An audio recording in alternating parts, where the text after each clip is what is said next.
जय हिंद मित्रांनो, एक्झाम जागर या एज्युकेशन यूट्यूब प्लॅटफॉर्मवर तुम्हा सर्वांचं पुन्हा एकदा स्वागत आहे.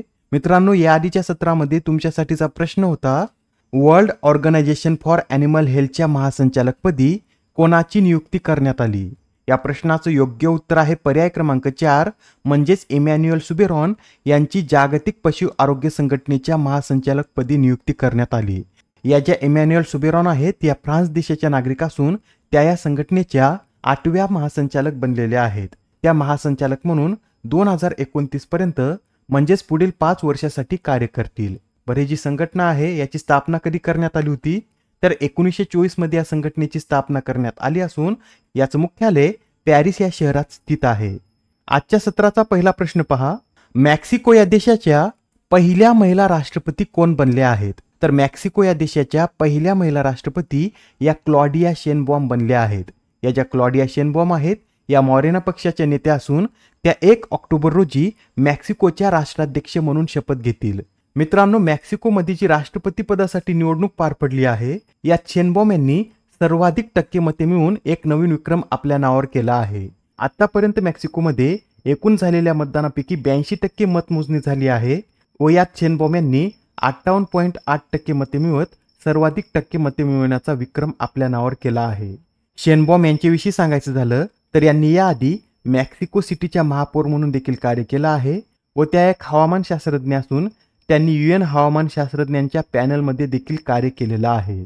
यासोबतच हे सुद्धा नोट करून घ्या, मेक्सिको या देशात राष्ट्रपती पदाचा कार्यकाळ हा 6 वर्षाचा असून कोणतीही व्यक्ती फक्त एकदाच मेक्सिकोमध्ये राष्ट्रपती बनू शकते.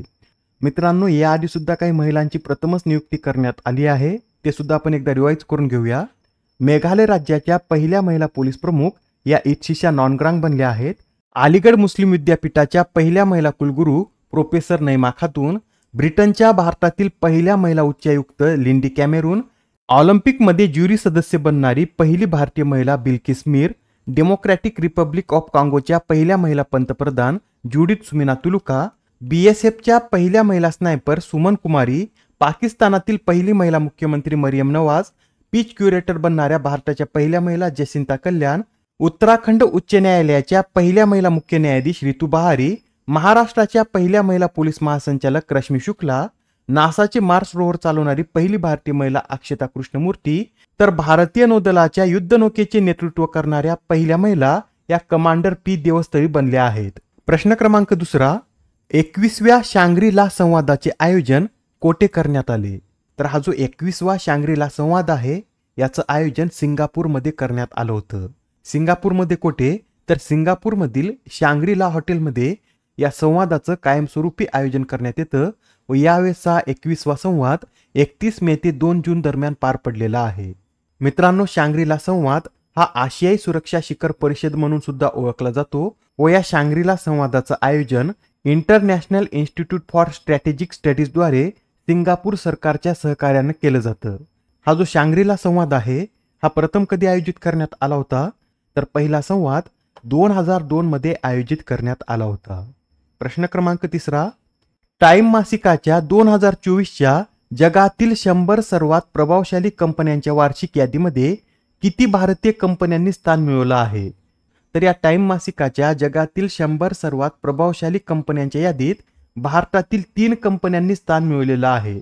बरं, त्या 3 कंपन्या कोणत्या तर या Tata group, Reliance industries limited आणि सिरम इन्स्टिट्यूट ऑफ इंडिया या 3 कंपन्यांनी जगातील 100 सर्वात प्रभावशाली कंपन्यांच्या यादीमध्ये स्थान मिळवलं आहे. ही जी यादी आहे यात कंपन्यांना 5 श्रेणीमध्ये वर्गीकृत करण्यात आला असून यात रिलायन्स इंडस्ट्रीज लिमिटेड आणि टाटा समूहाने टायटन श्रेणीत स्थान मिळवलं आहे तर सिरम इन्स्टिट्यूट ऑफ इंडियाने पायनियर श्रेणीत स्थान मिळवलं आहे. या यादीची 4थी आवृत्ती होती व याची पहिली आवृत्ती 2021 मध्ये प्रकाशित करण्यात आली होती. प्रश्न क्रमांक 4, 2 आठवड्यात 3 वेळा माउंट एव्हरेस्ट सर करण्याचा विक्रम कोणी केला आहे. या प्रश्नाचं योग्य उत्तर आहे पर्याय क्रमांक 4 म्हणजेच पूर्णिमा श्रेष्ठी यांनी 2 आठवड्यात 3 वेळा माउंट एव्हरेस्ट सर करण्याचा विक्रम केलेला आहे. या ज्या पूर्णिमा श्रेष्ठी आहेत या नेपाळ या देशाच्या नागरिक असून त्यांनी याआधी 2018 मध्ये सुद्धा माउंट एव्हरेस्ट हे शिखर सर केलं होतं व अशा प्रकारे 4 वेळा माउंट एव्हरेस्ट सर करणाऱ्या त्या पहिल्या महिला देखील ठरल्या आहेत. मित्रांनो, अलीकडेच आपण पाहिलं होतं नेपाळमधून जगातील सर्वोच्च शिखर माउंट एव्हरेस्ट सर करणारी सर्वात तरुण भारतीय गिर्यारोहक कोण ठरली आहे? तर काम्या कार्तिकेयन ही नेपाळमधून माउंट एव्हरेस्ट सर करणारी सर्वात तरुण भारतीय गिर्यारोहक ठरली आहे. याप्रमाणेच माउंट एव्हरेस्ट सर करणारी सर्वात वयस्कर भारतीय महिला ही ज्योती रात्री बनली आहे. तर 30 वेळा माउंट एव्हरेस्ट शिखर सर करण्याचा विक्रम हा कामिरिता यांनी केला आहे. माउंट एव्हरेस्टची उंची सुद्धा लक्षात ठेवा, 8,848.86 मीटर इतकी माउंट एव्हरेस्टची उंची आहे. प्रश्न क्रमांक 5.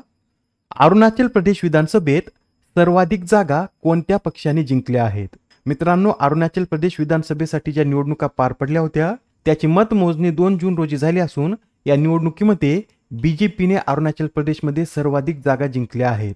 बीजेपीने अरुणाचल प्रदेशमध्ये 60 पैकी 46 जागा मिळवत सलग तिसऱ्यांदा आपलं वर्चस्व प्रस्थापित केलं आहे. अरुणाचल प्रदेशविषयी हे सुद्धा लक्षात ठेवा, अरुणाचल प्रदेशची स्थापना 20 फेब्रुवारी 1987 रोजी करण्यात आली असून हे स्थापनेनुसार भारतातील 24वे राज्य होतं. अरुणाचल प्रदेशची राजधानी इटानगर आहे व सध्या या राज्याचे राज्यपाल लेफ्टनंट जनरल कैवल्य त्रिविक्रम पारनिक हे आहेत. प्रश्न क्रमांक 6. कोणती कंपनी 8 लाख कोटी रुपयांचे बाजार भांडवल पार करणारा सार्वजनिक क्षेत्रातील पहिलाच उपक्रम ठरला आहे?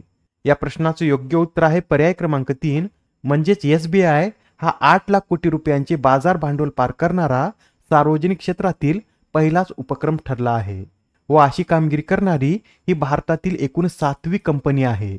याआधी रिलायन्स इंडस्ट्रीज, टाटा कन्सल्टन्सी सर्व्हिसेस, HDFC बँक, भारती एअरटेल, इन्फोसिस आणि ICICI या 6 कंपन्यांनी सुद्धा 8 लाख कोटी रुपयांचे बाजार भांडवल पार केलं आहे. नेक्स्ट क्वेश्चन पहा.